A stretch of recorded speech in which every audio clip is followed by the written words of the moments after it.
Hey, here we are. We're back Where have we been? after 2 weeks break. I went down to the beach. Yes, and I was here working the whole time. Yes. You- As Joe likes to remind me daily. We are in episode 19. It's so good to be here. And I'll tell you, one of the fun things it's been, I think, for me, this whole podcast is just hearing from people randomly who have listened, who watched, who whatever, have tuned in. And that's really cool to me. It's been Totally. some of our clients, some of our friends. Love hearing from you guys. People we don't know has been listening. That's pretty cool. Yeah. And your dad, your dad listens. Yes, he does. Yeah. So that's really cool. And one of the fun things too, I think, has been getting questions from viewers, listeners, whatever, and thinking those through. And that means more to us than you can ever imagine, to have conversations and interact with what you're thinking and where you are in life. And especially, of course, this podcast is geared towards people who do events professionally for a living. For that be event planners, whether that be in a corporate nonprofit structure or whether that be on a independent third party planner. That's what we typically have kind of geared these to be, is those independent planners who are out there doing their best to make a living and doing what they can for their clients. So I think so. The questions today are variety. Definitely sound like part of them maybe from volunteer event planners even. So let's just start. What are they? We picked out 5 different questions. I think it's 5. Yeah. All right. No, 7. We got 7 questions. Oh, that means we have 3 minutes apiece, 3 right? minutes a question. Oh, yeah. wow. Yeah, we a lot of pressure. Okay. First question. I'll just dig right in. Here we go. How do you manage all of these emerging food? I can't say it. How do you manage all of these emerging food sensitivities? I organize a lot of donated, potluck, and catered meals and get overwhelmed with the requests and concerns of my guests in regards to their eating habits and needs. It's way past gluten-free and vegetarian. All right. That is something we've definitely seen Definitely emerging. a trend coming out. Yeah, a lot more of those in the last few years. We had one event where I think we had about 400 attendees and something like 80 different requests, maybe 20 some different reasons. And that was almost a nightmare to manage in some ways. We're starting to see even people ask for keto meals, and I mean, you name it. Nightshades. Nightshades is one of my favorites. No nightshades. That was one of my favorites. No tomatoes or eggplants. Mushrooms. I don't know. Yeah, no mushrooms. That's a good question. And I think the person asks about definitely potlucks and catered meals and that sort of thing, donated food. I definitely think that with recent COVID-19 coronavirus, we're going to see some of the ways we do those things change. Obviously, the buffets, I think, will go away. I think the potlucks is going to go away, probably, that sort of thing. Yeah, you want to be sure you're serving food, especially if there's any liability involved at all. You want to be sure that your food is from a health-approved kitchen, and you've got the chef there to answer questions if people have questions about ingredients and allergies and that kind of thing. Of course, a lot of people just do casual potluck meals for church or whatever, but if you're doing a professional event planning, you got to think about liability. Absolutely. And I think even in managing those, to think through what can be labeled, obviously, if it is that buffet where you're not sure who the attendees are, if you are able to manage your attendees, which most of the events we do, we know who's coming.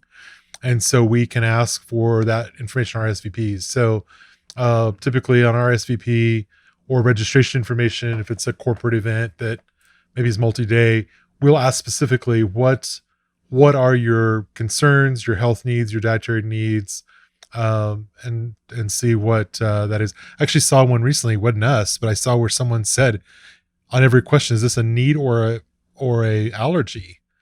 And I thought that was kind of interesting, because I thought, oh yeah, that probably makes a lot of sense, because if it's an accidental, I don't prefer onions, that's okay. But if it's a allergy, then that becomes a big deal. If you actually, So I thought that was a good question.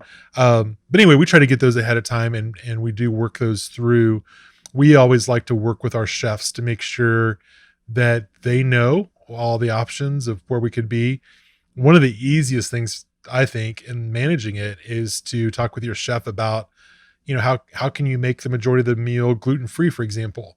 Is there a way to do that? Is there a way to, assure that the salad is gluten free? Is there a way to assure that maybe any dressings you use or sauces are gluten free? Or what exactly would have gluten in it so you can easily take those out? I have a horrible story that it just hit me. I don't think I even told you this before. So it's probably one of those nightmare type stories. For a while, 20 years ago, I worked for just a few months in catering, and I helped some friends of mine who had this huge auto parts conference, 4,000 people, and we managed every meal, catered every meal from breakfast, lunch, dinner. And I was one of the shift or banquet captains, I guess, that you'd probably call them. And so we had these sugar-free desserts on top of the shelf. They were all sugar-free, and then all the other desserts. So all the desserts went out to these mostly men. And I heard someone kind of out of the corner of my ear. I just heard, just kind of heard this whole thing kind of happen and saw it happen, where someone said, "I need a sugar-free dessert." Someone reached up and got one off the top shelf. However, someone had actually put one of the regular desserts back. So they took off and go, and it hit me kind of as it's happening. They're taking a regular dessert to this table.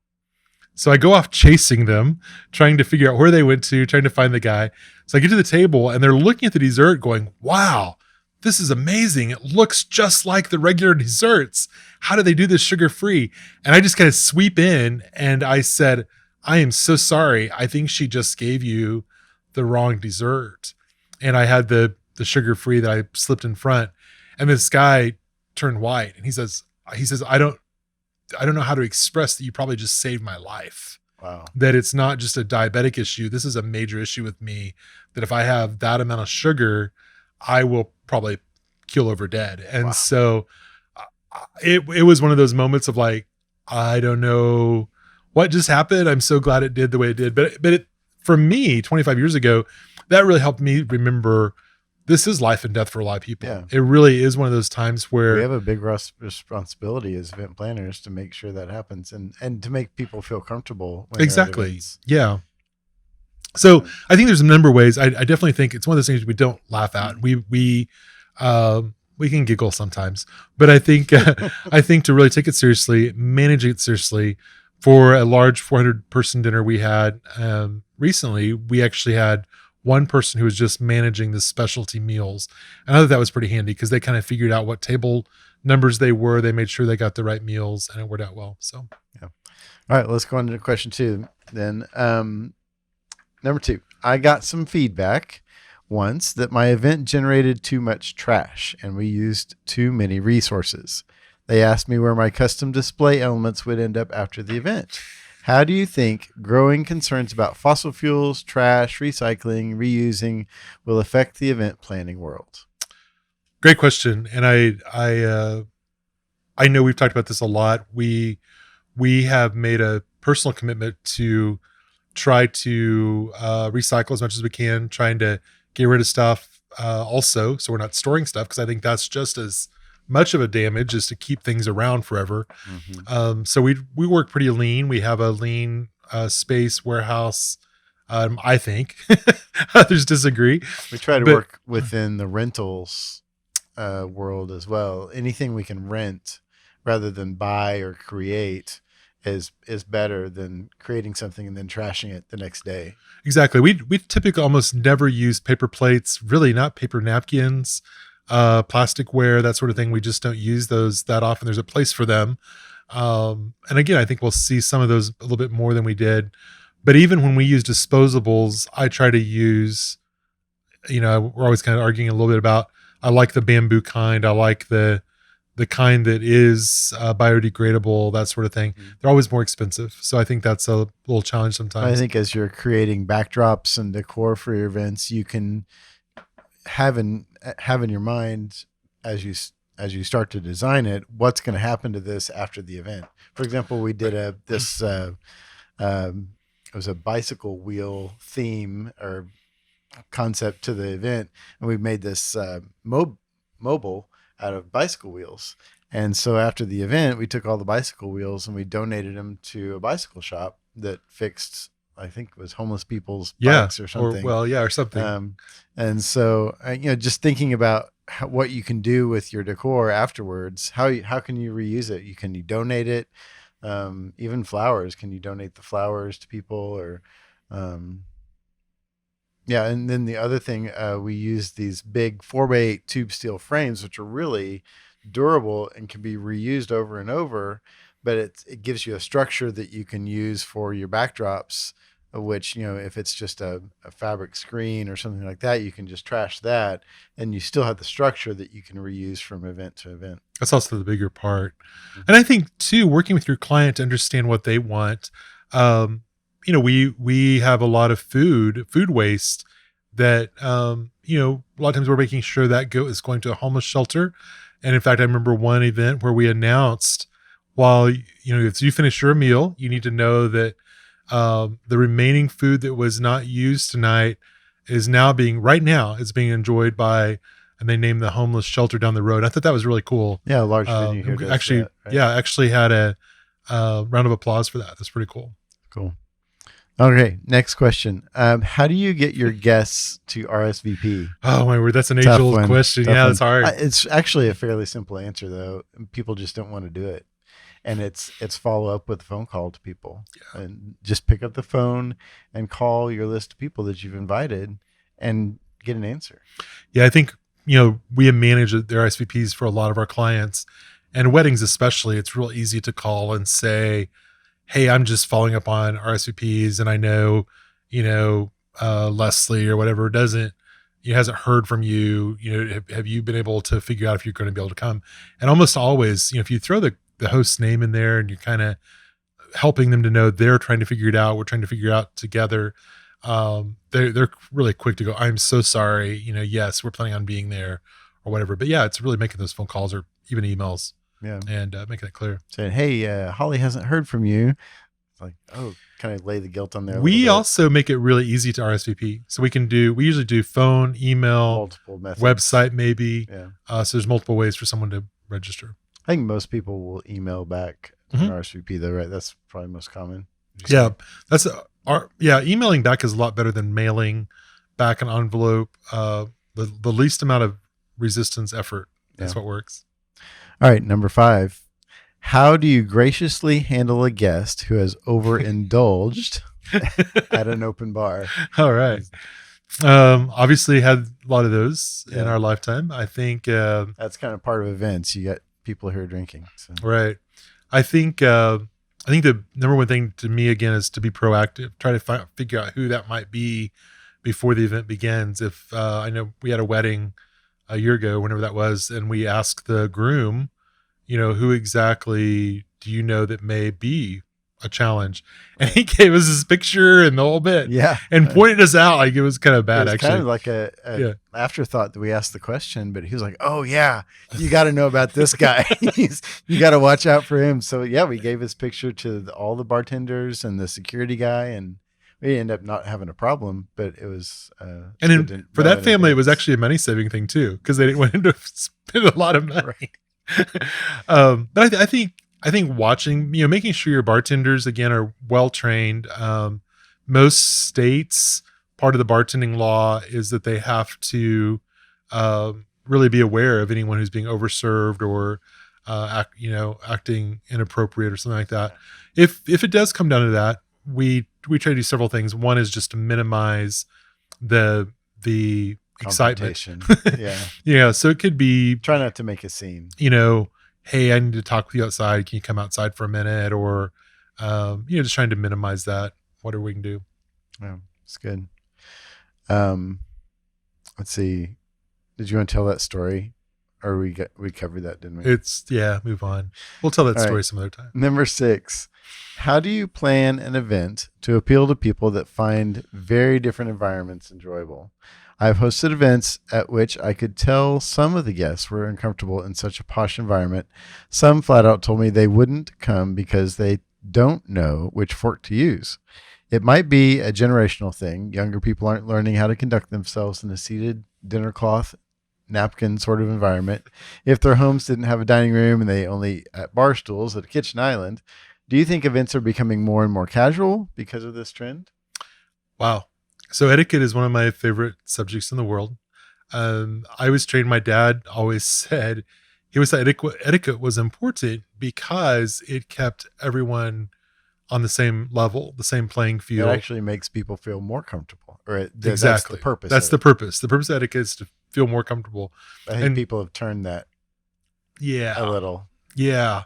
So I think part of it is recognizing who your guests are and knowing, what are the expectations and what's that going to look like, and how can we best meet them. So maybe that is, if it's predominantly young people, for example, maybe that is doing a training or having some fun with it. Having I personally like the more silverware the better, because I know how to use it then. What I get confused on is if there's only one fork. Do I Oh keep it yeah, for my for my salad? Do I use it the you same can fork just for the work your dessert? way in. What's that look? But if there's a whole bunch of silverware, I know how to use it. Mm-hmm, And I think helping people know that's easier and better, and mm-hmm, it's okay. That's a good thing. And so you have fun with it. Like, for maybe the menu card says use this fork or use mm-hmm. this knife, or um, just some fun things. I think is the best way. Again, it's the goal is to make people feel comfortable. I don't I hope that events are not becoming more casual. I I don't see that think happening. I don't think that's happening. I think if anything, I see kind of a return to a little bit more formalness in some areas. I feel like weddings have become more formal again.